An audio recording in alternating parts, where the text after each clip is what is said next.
Hello dear students. आज हमने chapter number 3 को स्टार्ट कर लिया है। चैप्टर नंबर 2 को कंप्लीट करके चैप्टर नंबर 2 के लास्ट जो प्रॉब्लम हमने सॉल्व किए थे वो कंप्लीट कर लिए। और उसके बाद चैप्टर नंबर 2 यानी चैप्टर नंबर 17 फिजिक्स के आपके सिलेबस के हिसाब से तो सेकेंड लॉ ऑफ थर्मोडायनेमिक्स। ठीक है बेटा। बेटा देखें, सबसे पहला मॉलिक्यूलर थ्योरी ऑफ गैसेस, उसके बाद फर्स्ट लॉ ऑफ थर्मोडायनेमिक्स और उसके बाद है second law of thermodynamics. Second law of thermodynamics में सबसे पहले हमें समझना है कि केल्विन स्टेटमेंट क्या है। भाई देखिए, केल्विन स्टेटमेंट सिंपल है।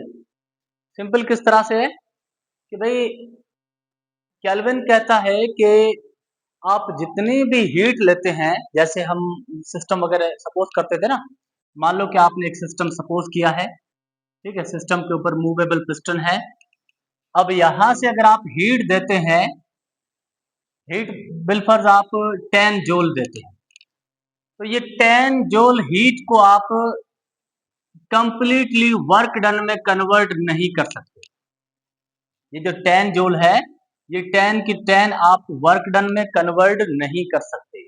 हाँ, इसका रिवर्स पॉसिबल है। अगर आप 10 जूल का वर्क डन करते हैं तो 10 जूल की हीट पैदा कर सकता है, लेकिन जितनी भी हीट है delta Q, all the heat can not be converted into the work, but all the work can be converted into the heat.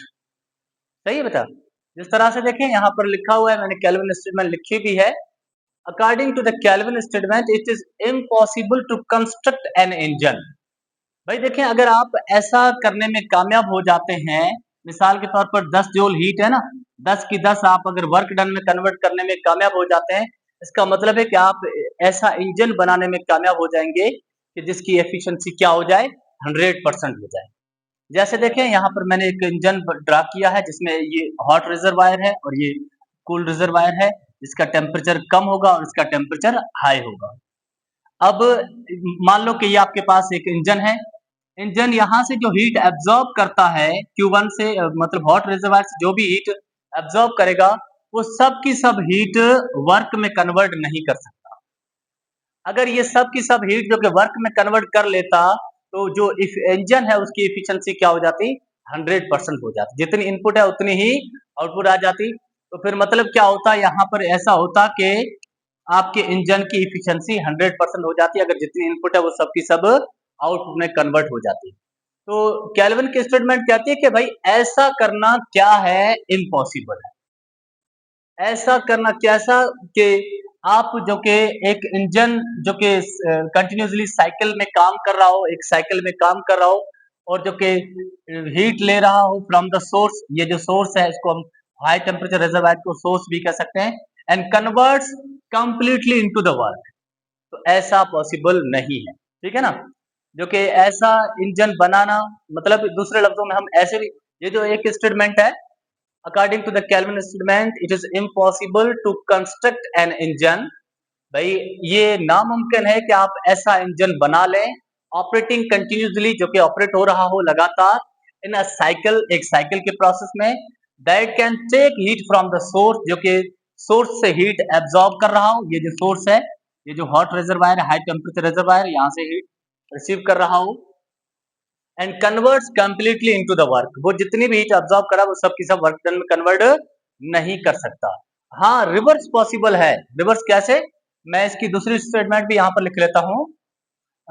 It is impossible, ठीक है, ये नामुमकिन है, to convert all the heat, all the heat into work. मतलब कि सब की सब हीट को वर्क में कन्वर्ट नहीं किया जा सकता, but all the work can be, all the work can be convert into the heat। जितना भी वर्क है वो सब का सब आप कन्वर्ट कर सकते हैं इनटू द हीट, भी कन्वर्ट कर सकते हैं। ये इसकी दूसरी स्टेटमेंट भी बन जाएगी। या फिर दूसरे लफ्जों में, to construct an engine having efficiency 100%। कोई भी ऐसा इंजन नहीं हो सकता जिसकी एफिशिएंसी क्या हो जाए, 100% हो जाए।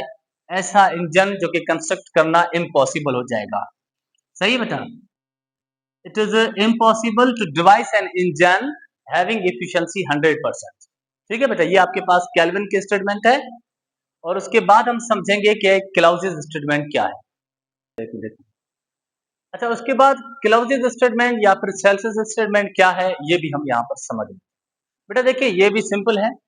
सिंपल किस तरह से है, देखें बेटा, अगर आप, मैं वही मिसाल लूंगा, अक्सर मैं चाय के कप का एग्जांपल लेता हूँ कि भाई देखें, हीट जो है वो नेचुरल फ्लो कैसे करती है। मिसाल के तौर पर ये चाय का कप है ना बेटा, इसका सराउंडिंग क्या है, सराउंडिंग इसका जो कि कूल्ड है और ये जो कि हॉट है, ठीक है ना। तो भाई हीट कहाँ से कहाँ फ्लो होगी, हीट जो कि हॉट से कूल की तरफ फ्लो होती है, ये तो नेचुरल फिनोमिना है। भाई ये जो चाय है वो ठंडी हो रही होती है, क्यों, क्योंकि चाय जो है वो लगातार अपनी हीट सराउंडिंग की तरफ क्या कर रही होती है, ट्रांसफर कर रही होती है। इसी तरह से देखें, अगर मैं यहाँ पर रख लेता हूँ एक गिलास पानी का, ठीक है ना बेटा, ठंडा गिलास रखा हुआ मैंने, मतलब कि बर्फ डाल के बाकायदा से ठंडा पानी रखा हुआ है, तो भाई ठंडा पानी आप ज्यादा देर तक रखेंगे तो क्या हो जाएगा, भाई गर्म हो जाएगा। यहाँ पे चाय हो रही थी क्या, ठंडी, और ये हो रहा है क्या, गर्म। मतलब कि हीट जो कि, अब देखें इसका, ये जो पानी जो कि कूल है, इसका मतलब है कि इसका सराउंडिंग क्या है, सराउंडिंग हॉट है। अभी भी हीट कहां से, हॉट से कूल की तरफ फ्लो होगी भाई, ये जो हाई टेम्परेचर है उससे लो टेम्परेचर की तरफ फ्लो होगी। ऐसा देखिए नेचुरली पॉसिबल है क्या, कि भाई टेम्परेचर, हाई टेम्परेचर से लो टेम्परेचर की तरफ हीट ट्रांसफर हो, हाई टेम्परेचर से लो टेम्परेचर की तरफ जो कि हीट ट्रांसफर हो, ऐसा पॉसिबल है। लेकिन अगर हम रिवर्स प्रोसेस करना चाहते हैं, हम चाहते हैं कि ये जो कूल है ये मजीद कूल हो रहा हो और जो हॉट है वो मजीद हॉट हो रहा हो, क्या ऐसा पॉसिबल है। हाँ, ऐसा पॉसिबल तभी हो सकता है जब हम एक्सपेंडिचर ऑफ एनर्जी करेंगे। देखें बेटा यहाँ पर लिखा हुआ है, according to the Clausius statement के मुताबिक इट इज इम्पॉसिबल, ये नामुमकिन है, to cause heat to flow, कि भाई हीट को फ्लो करवाया जाए from cooled body to hot body. देखिए भाई, हॉट बॉडी से कूल्ड बॉडी की तरफ हीट तो नेचुरली फ्लो करती है, उसमें तो आपको कोई एनर्जी खर्च नहीं करनी पड़ेगी। लेकिन अगर आप जो कि कूल्ड बॉडी से हॉट बॉडी की तरफ हीट को फ्लो करवाना चाहते हैं, तो वहां पे आप लोगों को मस्ट होगा कि आप एक्सपेंडिचर ऑफ एनर्जी करें। जैसे देखें, मिसाल के तौर पर मतलब कि ये आपके पास हाई टेम्परेचर रिजर्वायर है, ये आपके पास कूल्ड लो टेम्परेचर रिजर्वायर है। आप चाहते हैं कि ये जो लो टेम्परेचर है ये कूल है, ये मजीद कूल हो रहा हो, तो यहाँ पर ये जो यहाँ से हीट अगर आप बाहर निकालना चाहते हैं और कूल की तरफ, हॉट की तरफ फ्लो करवाना चाहते हैं, तो यहाँ पर आप लोगों ने एनर्जी को खर्च करना पड़ेगा। यहाँ पर आप लोगों ने क्या करना पड़ेगा, एक्सपेंडिचर ऑफ एनर्जी करनी पड़ेगी, एक्सपेंडिचर ऑफ एनर्जी। जिस तरह से वो जो फ्रिज होता है ना, रेफ्रिजरेटर, उसमें हम क्या करते हैं, उसमें हम इलेक्ट्रिसिटी यूज करते हैं, मतलब बिजली यूज करते हैं, इलेक्ट्रिकल एनर्जी का एक्सपेंडिचर करते हैं। तो वो क्या करता है, वो कूल को मजीद कूल कर रहा होता है, हीट को जो कि कूल से हॉट की तरफ फ्लो करवाता है।